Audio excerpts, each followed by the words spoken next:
वाराणसी की ज्ञान वापी मस्जिद में सर्वे कराने के फैसले को all India Muslim personal law board ने चुनौती देने का फैसला किया है। एआईएमपीएलबी के सदस्य जफरयाब जिलानी ने इस मामले में सिविल कोर्ट के फैसले को गैर कानूनी बताया है। जिलानी के मुताबिक जज ने जल्दबाजी में यह फैसला दिया है। ज्ञान वापी मस्जिद में 15 अगस्त 1947 से पहले से नमाज हो रही है, इसलिए इस मामले में केस कायम नहीं हो सकता, ये कहना है जफरयाब जिलानी का, जिन्होंने सिविल कोर्ट के फैसले को जल्दबाजी में दिया गया फैसला बताया।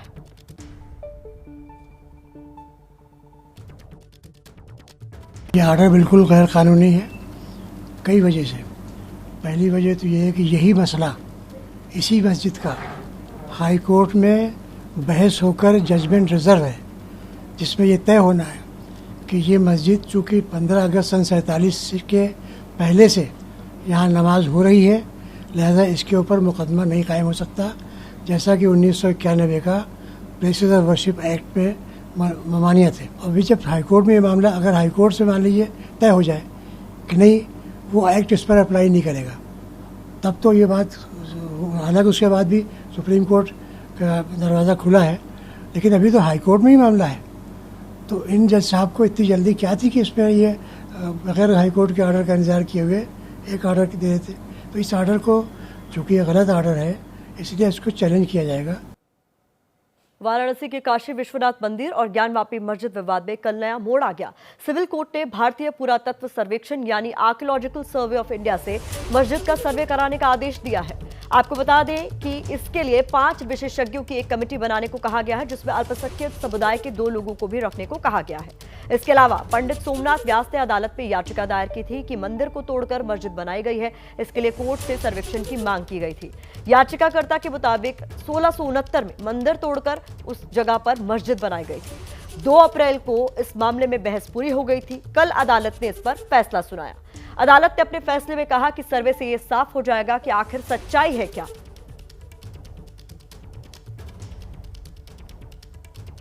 वाराणसी की ज्ञान वापी मस्जिद को लेकर सिविल कोर्ट के फैसले की गूंज अयोध्या में भी सुनाई दे रही है। राम जन्मभूमि के मुख्य पुजारी आचार्य सत्येंद्र दास ने फैसले का स्वागत किया। वहीं अयोध्या मामले में पक्षकार रह चुके हाजी महबूब के मुताबिक जांच से कुछ भी सामने नहीं आएगा। माननीय न्यायालय ने दोनों पक्षों की बात सुनने के उपरांत फैसला आज सुना दिया है और मंदिर पक्ष के प्रार्थना पत्र को स्वीकार कर लिया गया है। आर्कियोलॉजिकल सर्वे ऑफ इंडिया और उत्तर प्रदेश सरकार को निर्देशित किया गया है कि वे अपने खर्चे से ये पुरातत्व का सर्वेक्षण करके और आख्या माननीय न्यायालय में प्रस्तुत करें कि वहाँ इस विवादित ढांचे के पूर्व पुरातन में कोई मंदिर का अवशेष था कि नहीं। ज्ञान वापी वाले प्रकरण में विश्वनाथ जी की दरखास्त सर्वे को स्वीकार करते हुए कोर्ट ने सर्वे करने का आदेश पारित कर दिया है। अब जजमेंट का कॉपी हमें प्राप्त नहीं हुई है। प्राप्त होने पर उसकी स्टडी करने के बाद आगे क्या हमें करना है, उसके आगे हमें रिवीजन करना है, रीड करना है, क्या करना है, ये तब बाद में हम तय करेंगे। फैसला जो किया है, सर्वे एप्लीकेशन उनकी स्वीकार किया है पुरातत्व विभाग से सर्वे करने के लिए, वो एट दिस स्टेज सही नहीं थी और इस स्टेज पर अभी सर्वे कमीशन जारी नहीं होना चाहिए था एविडेंस कलेक्ट करने के लिए, लेकिन फिर भी कोर्ट ने ऑर्डर किया है। कोर्ट के ऑर्डर का सम्मान करते हुए अब आगे जो इसकी लीगल एक्शन है वो लिया जाएगा। तो हर पक्ष का इस पर कुछ न कुछ कहना है। राजनीतिक प्रतिक्रियाएं भी इस पर आ रही हैं, वो भी हम आपको सुनवाएंगे। वाराणसी की ज्ञान वापी मस्जिद को लेकर सिविल कोर्ट के फैसले की गूंज अयोध्या में भी सुनाई दे रही है। राम जन्मभूमि के मुख्य पुजारी आचार्य सत्येंद्र दास ने फैसले का स्वागत किया। वहीं अयोध्या मामले में पक्षकार रह चुके हाजी महबूब के मुताबिक जांच से कुछ भी सामने नहीं आएगा। ये बहुत दिनों से चल रहा था ये विवाद और अंतिम निर्णय में जो कोर्ट ने ये कहा है कि इसमें पैनल बनाई जाए और पुरातत्व विभाग के लोगों का पैनल बनाया जाए। ये बहुत अच्छी बात है, क्योंकि पुरातत्व विभाग उसको अच्छी प्रकार से देखेगा, देखने के बाद में उसका निर्णय देगा। तो यह कोर्ट का आदेश बहुत ही सुंदर है, अच्छा है। कहने के कोई कुछ भी कहे, लेकिन ज्ञान वापी मस्जिद जो है वो मस्जिद है, उसके अंदर या बाहर कोई बात ऐसी होती नहीं है। मस्जिद 7 जगह बनाई जाती है, इसलिए कहा कुछ नहीं ऐसे तो सब कहने की बातें हैं। याचिका दायर सब कर दिया तो क्या हुआ? जांच कर ले, उसमें कुछ नहीं है।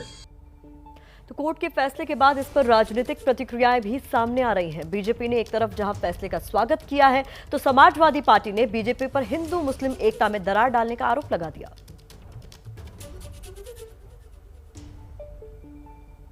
आई हो, एनआईए हो, एएसआई हो, ये सरकारी आईएसआई की तरह काम कर रहा है। ये सरकार की जैसे कोई बजरंग दल की शाखा हो, वो काम कर रहा है। हमारे देश की जो नई पीढ़ी है, 55% जो यूथ है, वो आज शिक्षा की बात कर रहा है। 70-80 साल के बाद एक बाबरी मस्जिद के मुद्दे से इस देश को निजात मिले। हिंदू मुसलमानों ने बैठ कर उसका फैसला किया। एक पटाखा नहीं फूटा पूरे देश में। ये हमारे देश में हिंदू मुसलमानों की एकता है।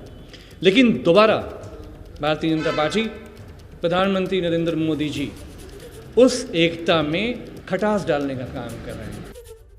जहाँ तक कोर्ट का मामला है, कोर्ट जब फैसला दे देता है तो उस पर किसी को टिप्पणी करने का कोई अधिकार नहीं होता। उसने जो आदेश दिया है उसकी बहुत दिन से लोगों की प्रतीक्षा थी, और मुझे लगता है कि जिस प्रकार से काशी विश्वनाथ कॉरिडोर पर आदरणीय प्रधानमंत्री जी ने काम किया और उसकी भव्यता को गंगा सीधे सीधे काशी विश्वनाथ मंदिर से दिखने लगी हैं, तो ऐसी स्थिति में अगर कोई सर्वेक्षण होता है तो हम उसका स्वागत करते हैं। मेरे सहयोगी पंकज झा इस वक्त हमारे साथ जुड़ गए इसी पर चर्चा के लिए। पंकज, केवल प्रतिक्रिया समाजवादी पार्टी और बीजेपी से नहीं आई है। असदुद्दीन ओवैसी ने भी कह दिया कि इतिहास दोहराया जाएगा, जो बाबरी मस्जिद के साथ हुआ वही ज्ञानवापी के साथ होगा। जी हाँ, जब ये फैसला आया है हाई कोर्ट निचली अदालत का वहाँ पे वाराणसी में, तो जाहिर सी बात है कि इसके राजनीतिक मायने भी निकाले जाएंगे और सबने अपने अपने अपने हिसाब से एक पक्ष तय कर लिया है। बीजेपी के लिए फैसला मुफीद लगता है, उससे जुड़ी हुई जो संगठन है विश्व हिंदू परिषद, आरएसएस, सबको ये लगता है। असदुद्दीन ओवैसी पहले से इस बात की आशंका जता रहे थे, और देखिए जैसा कि कल भी कहा था ओवैसी ने कि यूपी में बड़ा मेजर रोल वो प्ले करने जा रहे हैं। यूपी में अगले साल विधानसभा के चुनाव की शुरुआत में होगी, अगले साल की शुरुआत में, तो वो चीज़ें देखी जाएंगी। विश्व हिंदू परिषद का पहले से एजेंडा रहा है, समाजवादी पार्टी को लग रहा है इसी बहाने वो मुस्लिम वोटों से मिल जाएगा, तो सब इसको अपने अपने नज़रिए से देख रहे हैं इस पूरे फैसले को। जी, अब वही जैसा कि आपने कहा कि यूपी में अगले साल विधानसभा के चुनाव है, और वो जो नारा गूंज रहा था एक बार फिर से सुनाई देने लगेगा कि अयोध्या तो झांकी है, काशी मथुरा बाकी है। देखिए वो बात सही है विश्व हिंदू परिषद में, और हमने जो अयोध्या आंदोलन को देखा पिछले करीब 1.5-2 दशकों से, तो हर राम मंदिर के आंदोलन में हर जगह ये नारे लगते थे कि अयोध्या तो पहली झांकी है और काशी मथुरा बाकी है। और देखिए मथुरा में भी श्री कृष्ण जन्मभूमि स्थल का जो मामला है वो अदालत में चला गया है कि ईदगाह की जो ज़मीन है वो कृष्ण जन्मभूमि को दे दी जाए। वाराणसी में भी यही मामला है कि ज्ञानवापी मस्जिद का जो है उसको मंदिर को तोड़ के मस्जिद बनाई गई थी वो दे दी जाए, कोर्ट ने एएसआई के लिए कह दिया है।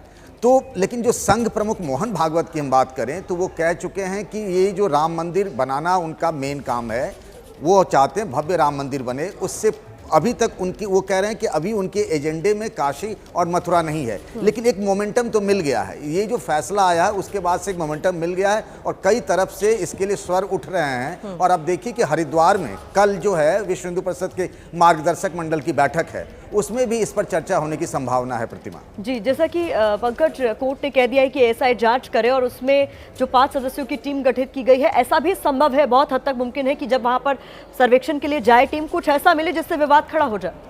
जी हाँ, ये हो सकता है। और देखिए इस एक राय ये है और इस बात के पर्याप्त सबूत भी हैं कि औरंगजेब ने मंदिर तोड़कर मस्जिद बनाए थे। औरंगजेब की एक चिट्ठी उस वक्त गवर्नर को लिखी हुई कलकत्ता के एशियाटिक सोसाइटी ऑफ इंडिया में, ऐसा इतिहासकार बताते हैं। और इसको लोग जोड़कर इसीलिए देख रहे हैं कि अयोध्या में भी जो राम मंदिर की जगह जो थी, जहाँ पर इसी तरीके से एएसआई ने खुदाई की थी और वहाँ भी मंदिर होने के अवशेष मिले थे और वो सबूत बाद में बहुत काम आया। तो इन दोनों को जोड़कर देखा जा रहा है, अयोध्या को भी और काशी को भी। तो हो सकता है वहाँ पर भी इस बात के सबूत मिले। एएसआई यही तो जानना चाहती है कि 1947 में उस तारीख को क्या था, वो मंदिर था या मस्जिद था, क्या था, मंदिर तोड़ के बना या क्या हुआ, वो सारी चीजें जानना चाहती है। बहुत बहुत शुक्रिया इस तमाम जानकारी के लिए पंकज झा।